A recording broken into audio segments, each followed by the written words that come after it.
비상계엄 사태의 정점인 윤석열 대통령이 구속 기소됐지만 검찰은 남은 공범들에 대한 수사를 이어가고 있습니다. 윤 대통령은 설날에도 변호인단을 접견하며 탄핵 심판과 재판에 대비하는 가운데 연휴 이후 보석을 청구한다는 방침입니다. 취재기자 연결합니다. 김태원 기자.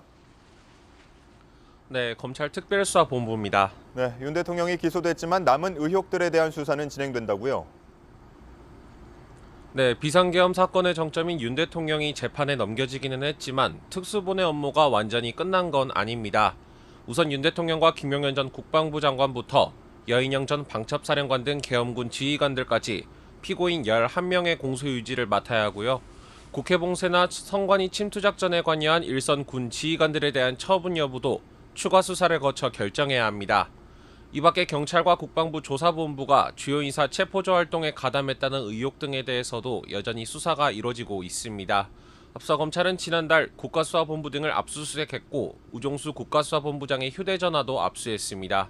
이렇게 잔여 수사와 재판 업무가 남아있는 만큼 특수본 체제는 당분간 유지될 것으로 보이는데요. 설 연휴 기간에도 수사팀 일부가 돌아가면서 출근하고 있는 것으로 전해졌습니다. 네, 윤 대통령 오늘도 변호인단 접견이 이루어진다고요? 네, 윤 대통령 변호인들은 설날인 오늘도 구치소에서 대통령을 만나 법적 대응을 논의할 방침인 것으로 알려졌습니다.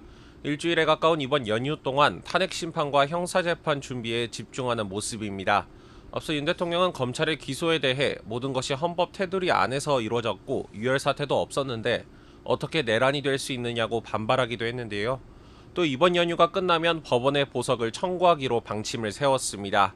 윤 대통령의 내란 사건 배당은 이르면 이번 주 이뤄질 것으로 보이는데요.